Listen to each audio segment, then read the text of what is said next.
es un poquito unas cuantas preguntas que nos llevan a contactarnos con él. ¿Cómo le va, Sergio? Buen día, bienvenido a la mañana del C. ¿Cómo andas, Mimi? ¿Qué tal? Buen día. Bueno, gracias por este ratito para charlar aquí con Ernest, con Germán, con todo el equipo, porque nos veníamos preguntando, ¿no? ¿Cómo vota la gente, ¿no? ¿Vota con la emoción? ¿Vota con la bronca? ¿Con qué tipo de emociones hemos votado? ¿Cómo estamos? A ver si puede, en pocas palabras, quizás responder a tantas preguntas al mismo tiempo. Y no, con pocas palabras la verdad que no, porque convengamos que el voto, como muchísimos comportamientos sociales, son multicausales, ¿no? Entonces, atribuirlo a un solo hecho seguramente no va a ser suficiente, ¿no? Eh, Seguramente si tenemos que pensar en estas elecciones en particular, está claro que hay un contexto particularísimo en términos históricos, que es cierto duelo, si se quiere, tanto social como en muchos casos individuales, familiares y demás, que tienen que ver con haber atravesado una pandemia de la magnitud que tuvo, no solo a nivel local, sino a nivel mundial, y de hecho a nivel nacional fue bastante bien tratado respecto de lo que sucedió en otros lugares, ¿no? Las imágenes que vimos de otros lugares del mundo.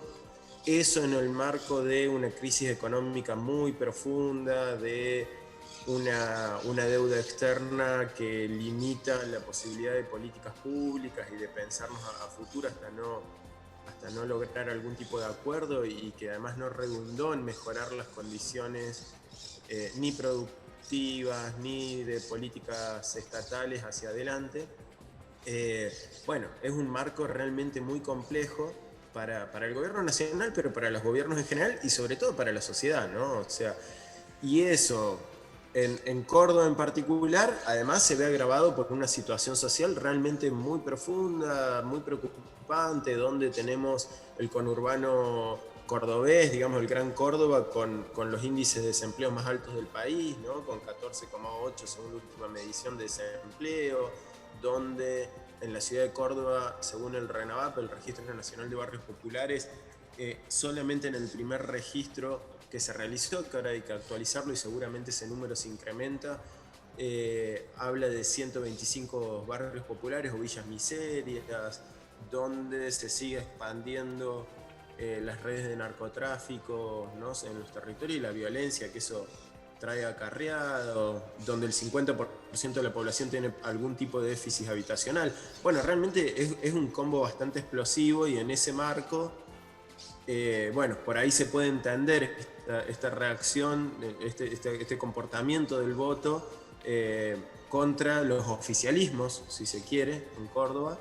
Eh, y eso seguramente también dialoga con una historia que tiene la provincia de Córdoba, bastante conservadora en términos de posiciones políticas y demás, salvando algunos hitos históricos, como el Cordobazo, como la reforma del 18. Entonces, me parece que todo eso va siendo un cóctel que puede un poco explicar parte de lo que sucedió, bueno, Pero el voto ayer y el a... ¿Usted ve que el voto a juez es un voto conservador?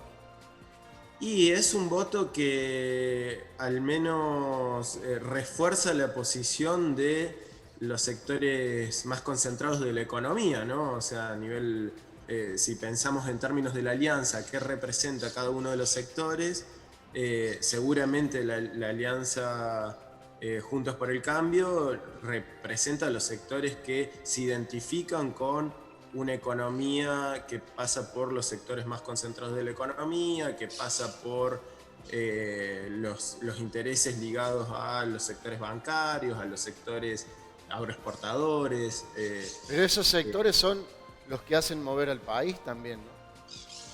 O sea, Bueno, digamos, a ver, seguramente es una discusión, ¿no? O sí. sea, de alguna manera el marco económico primarizante que tenemos, la economía primarizada que tenemos en Argentina, en gran parte pasa por la extracción de bienes comunes, digamos, Bueno, Ahí estamos metiéndonos más de elección. lleno en la discusión política, ¿no? Sí, cuando Sí, escuchamos los índices, los porcentajes que vas tirando, eso es algo que justamente lo venimos hablando a diario aquí en el programa porque es la información, ¿no? La pobreza, la desocupación, la total. delincuencia. Ahora, la pandemia nos ha hecho votar distintos a años anteriores, a elecciones anteriores.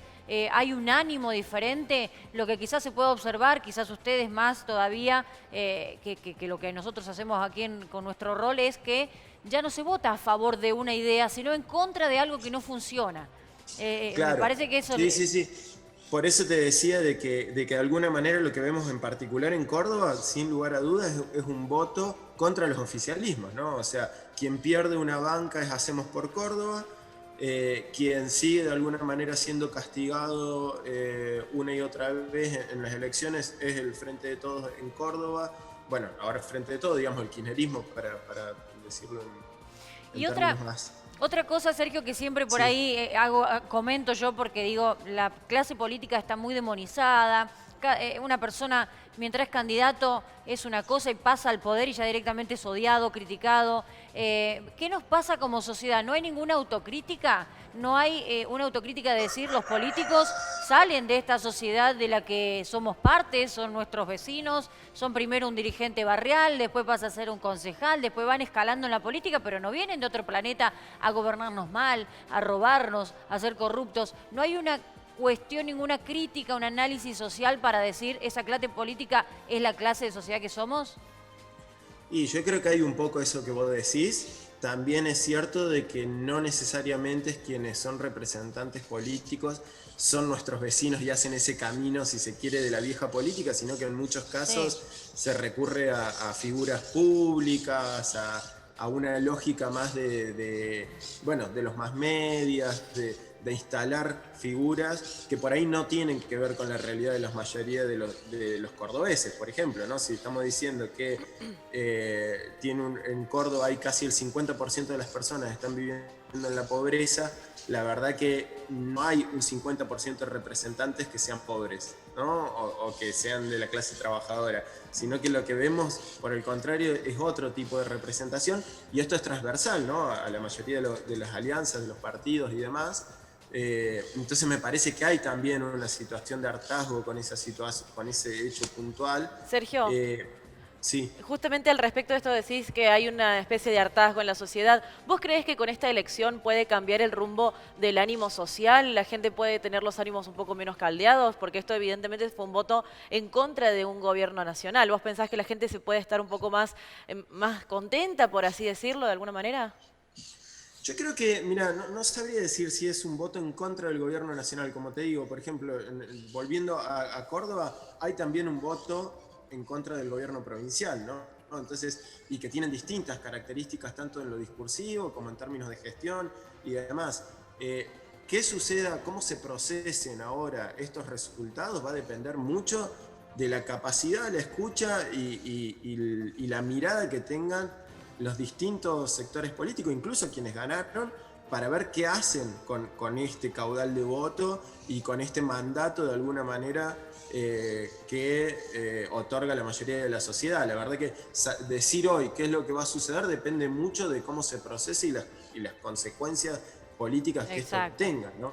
Sergio, sí. Pero seguramente hay una voz ahí expresándose que tiene que ser escuchada y que tiene que ser procesada de alguna manera, para mí, si me preguntás, que impacte en estas variables que no son solo números, lo que te decía al principio, sino que son condiciones de vida de millones, de miles, cientos de miles de cordobeses y cordobesas que están viviendo situaciones realmente angustiantes, de desempleo, de Bien, pobreza, ya que de estoy dificultades charlando con vos, estructurales. una pregunta que también me hago bastante seguido es por qué está tan denostado el término populismo cuando en realidad las urnas son las que hablan, como bien lo decías, escuchar la voluntad del pueblo, escuchar lo que quiere, lo que no, lo que está rechazando también, porque hace bastante creo que la grieta nos ha hecho empezar a votar lo que no quiero y no encontramos algo que sí queremos. Más de una vez vamos a votar ese voto castigo que se le llama. Y Sí. digo, el populismo, básicamente, ¿no es escuchar a las urnas? ¿No es escuchar la demanda? ¿Es escuchar el pedido? ¿Qué es para la sociedad, para el sociólogo, la socióloga, digamos, en ciencias, digamos, hablando? Mirá, hay distintas corrientes. Hay quienes de alguna manera lo enarbolan, como por ejemplo Laclau, de los politólogos más conocidos que han desarrollado incluso una teoría desde el populismo, y están quienes lo denostan. Yo te diría que en términos mediáticos y en términos, insisto, que hay una trayectoria histórica también en Córdoba que debe ser tenida en cuenta porque es parte de la materialidad cultural, si se quiere, la matriz cultural con la cual pensamos y vivimos en Córdoba. Hay una tendencia a denostar la idea de populismo, aliándola a algo así como una utilización del pueblo en determinado sentido u otro. Yo tiendo a pensar más lo que vos decís. Para mí la democracia pasa justamente por el protagonismo popular, por poder escuchar lo que el pueblo está diciendo, y de alguna manera entiendo que eso puede perfectamente llamarse populismo. Sergio, muchas gracias por ese contacto. Ha sido un placer charlar con vos. Que tengas un gran por día. favor. Y la verdad que te envidiamos el entorno, que se escuchan las cotorras por ahí, no sé dónde estás, pero los pajaritos, digo, qué lindo. Está en el medio del campo, me parece. Gracias, Sergio. Hasta luego. Chao, nos vemos. Ahí está, Sergio Job, sociólogo. Bueno, hablando un poquitito con una mirada clara con respecto a la política, sí, pero como sociólogo también ayudándonos a entender cómo estamos hoy, con qué ánimo arrancamos la semana post elecciones. Pero nos quedó mucho todavía para mostrarles de lo que dejó el búnker de Hacemos por Córdoba.